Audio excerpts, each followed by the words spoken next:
Os leigos, talvez a galera aqui, os viajantes talvez também sejam, né? Vamos, sabe aquela brincadeira assim? Me explica como se eu tivesse 6 anos. Sabe aquela brincadeira? Sei. Então vamos começar assim, ok. A pessoa tá lá em casa assistindo a gente e ela fala assim, Cris, mas o que eu vou falar de investimento? Eu tenho R$100 na conta. Como é que eu vou? O que você tá falando, maluca? Eu só sei que é pra deixar na poupança. Então a pessoa que tá lá em casa assistindo a gente agora, que sobrou R$100 ali, todo mês ela só pode 100, de repente, tá? Qual é o primeiro passo? Agora, ela que tá assistindo a gente.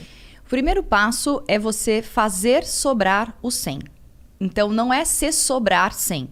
É se comprometer a fazer sobrar 100. Como se você separasse um dinheiro para pagar uma conta de luz, de água, a escola do seu filho e mais o 100 da sua aplicação financeira. Porque se você esperar sobrar, não sobra. É isso? Se na sua conta sobra, na minha não sobra, se eu esperar sobrar. Vivendo E olha, aqui não. Vamos falar real. Se a gente deixar dinheiro na mão, é vendaval mesmo.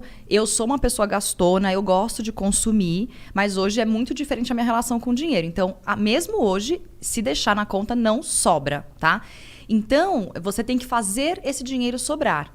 Isso como se fosse uma prestação, é isso? uma prestação, é um boleto que eu chamo de boleto do eu. Então, maravilhoso, você se paga.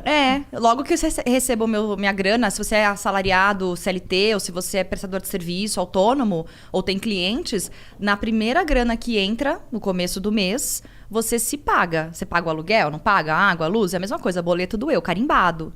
Aquele dinheiro tem que estar reservado. Se no final do mês ainda sobrar um pouco mais, melhor ainda, você investe essa outra parte também. Você sabe que eu conheci um cara uma vez que era investidor e tal, e ele, enfim, já tinha mais idade, mas ele falava assim que quando ele começou, ele guardava 10%, que era tipo uma, né? Isso. E ele falava assim, que a meta dele era guardar 90%, e que ele já estava em 40 e pouco, que aos pouquinhos ele ia subindo o quanto guardava, mas ele falava assim, a minha meta um dia é só gastar 10% do que eu ganho e conseguir inverter essa balança. É possível? Isso é completamente possível. Inclusive, é possível você ter um retorno de 100% e não precisar mais trabalhar vivendo somente de rendimentos. Isso se chama liberdade financeira.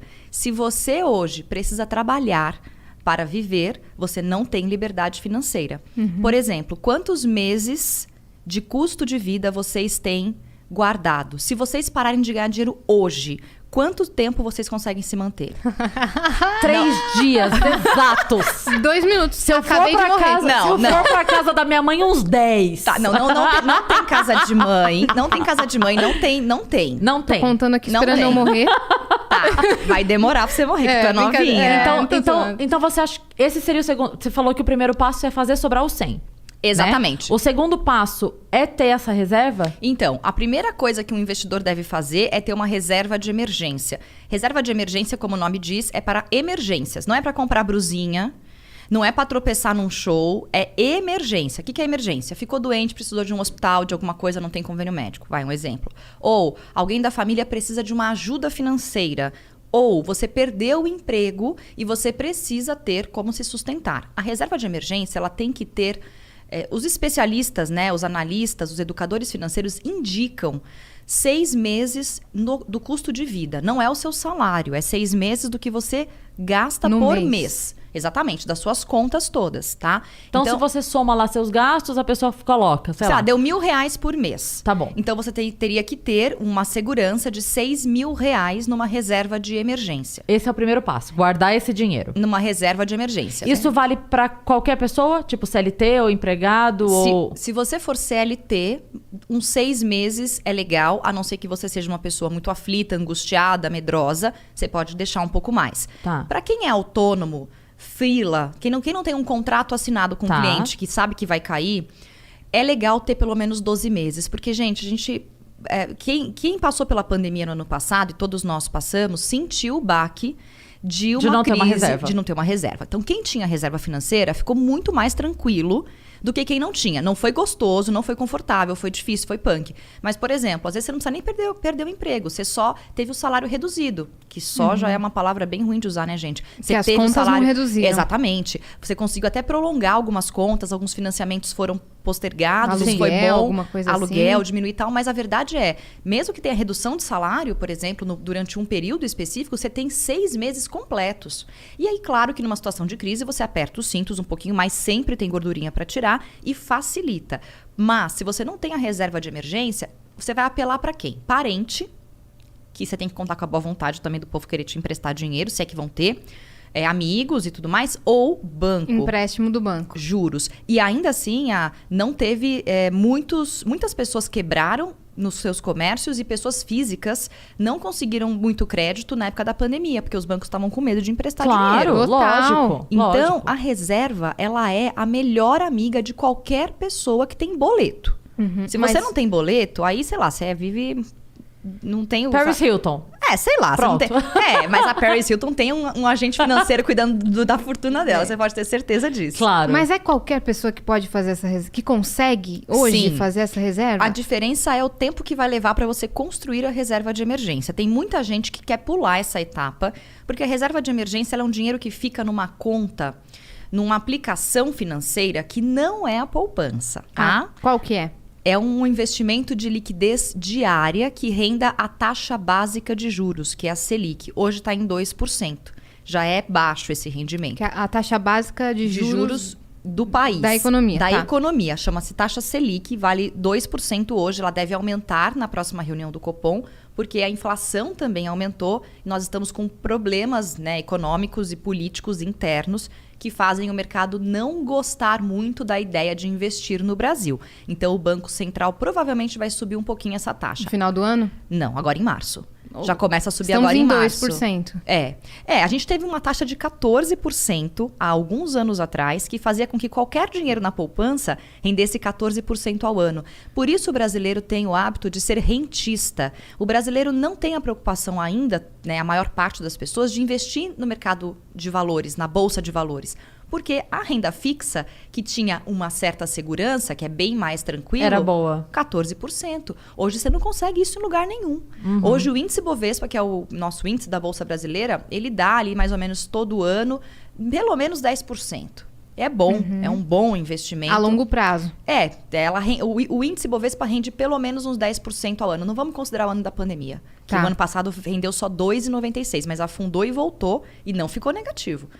A taxa Selic, 2%. Aonde eu coloco esse dinheiro da reserva de emergência que não é na poupança? Se a pessoa for, por exemplo, eu tô considerando que tem todo tipo de gente assistindo, desde Isso. empresário, autônomo, CLT, enfim. A pessoa pode falar assim, não, eu sou concursado. Eu não vou perder o emprego, Fabi, eu não quero fazer a reserva de emergência. E aí? O que você diz pra essa pessoa? Eu tenho mais medo de não ter reserva financeira do que ficar nessa situação achando que as coisas não vão mudar. A gente viu no primeiro ano desse atual governo a reforma da Previdência sair.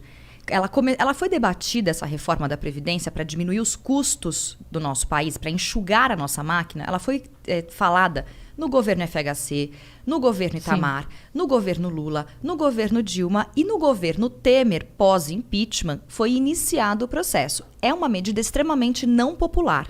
E por isso, um presidente que substitui uma presidente empichada, eleita democraticamente, faz esse papel de ter dar início a uma reforma tão importante e impopular, porque para ele tanto faz. fazia. Só que foi um movimento importante no fim E das ele ia contas. sair logo também, né? Ele só tinha ele um tinha ano e meio. meio. Exatamente. Quando o Bolsonaro entra, ele leva um ano, né? Ao contrário do que ele imaginou, ele leva quase o primeiro ano inteiro do mandato para fazer a reforma. Tá? Então, hoje em dia, depender da previdência social do nosso país já não era bom antes. Depender hoje, para mim, é mais arriscado Não do é que seguro. botar meu dinheiro na renda variável. Mas só se Entendi. você investir e fazer sua própria aposentadoria. Exatamente. É isso que você quer dizer? Exatamente. Não, é exatamente isso. Oh, tô entendendo, nós, que orgulho. nós devemos lutar para ter uma boa previdência social. Eu acredito nisso. Né? O nosso país tem que dar condições para as pessoas mais velhas que já se aposentaram, mas nós temos uma dívida imensa. E se a gente não fizer a nossa parte, talvez você tenha dificuldades lá no futuro. Como eu não quero depender de talvez, Passar perrengue? eu vou fazer a minha parte agora. E se lá na frente a gente tiver com o país equilibrado, com as Sobra contas mais. boas, sobra mais para mim. É esse o meu pensamento, tá? Então, a reserva de emergência, só para responder a pergunta, não é na poupança, porque a poupança hoje rende menos do que a Selic. Menos que todas, É né? negativo. Você botou 1.000 lá, daqui a um ano vai ter menos de 1.000 na poupança hoje em dia.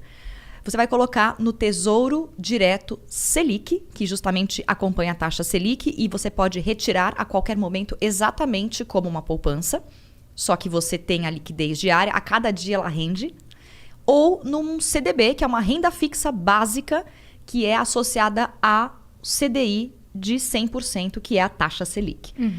Isso daí também, liquidez diária. É o mais simples do simples do simples. Nem todo banco tem um CDB de liquidez diária 100%. Nem todo banco sem cobrar taxa, nem todo banco com a saída zero. Né? Exato. Agora, os bancos correram atrás do prejuízo. Os bancões, os 5 maiores bancos do país. Aqueles bancões, todo mundo sabe o nome. Pode falar, não tem problema. Bradesco, Itaú, Banco do Brasil, Santander. Caixa Econômica, Santander, Itaú Unibanco. Toda essa galera correu atrás do prejuízo, porque o Tesouro Direto popularizou muito. Então, o que eles fizeram? Antes se cobrava uma taxa, o eu banco fiz sem ser cobrava. pelo banco. Tudo bem, você fez por uma corretora, Foi, provavelmente. foi. Tá ótimo. Porque o Tesouro é o investimento mais básico. Você paga uma taxa de 0,25 por ano para B3, que é a Bolsa Brasileira, que armazena, né, que coordena essas compras e vendas do Tesouro, que é um título do governo. O Tesouro Então, é um título tá. brasileiro. Você empresta dinheiro para o governo para financiar projetos. Então, esse E projeto é sediado pelo governo? o Tesouro Direto são títulos públicos do governo. Do governo. E antes que você faça essa cara de susto, e se o país quebrar, não receber meu dinheiro, isso é praticamente impossível. A gente tem N reservas e todo o Tesouro tem o Tesouro não é garantido pelo Fundo Garantidor de Crédito, o governo garante. Mas todos os investimentos de renda fixa, a maioria deles tem uma garantia de até R$250 mil. Se o banco quebrar, Sim. o FGC te garante Sim. esse valor. De ressarce? Te ressarce. Os bancos ficaram tão preocupados com tanta gente entrando nas corretoras para comprar o Tesouro que eles tiraram a taxa deles. A B3 Que era alta. Altíssima. Eu lembro que quando eu fui ver a primeira vez, eu posso estar falando besteira, eu acho que era 5% do Itaú. E aí tinha outras empresas que era 0. Eu falava assim, gente, mas por que eu vou fazer com vocês então, E quando sabe? você entra no aplicativo do banco em investimentos, não é nada didático, né? É um montão de informações e risco não sei o quê, risco alto, risco baixo, risco médio e umas porcentagens que quem não entende... Sim. Não Então, isso investe. é verdade. Eu acho que, ao mesmo tempo que eu acho realmente que é difícil para muita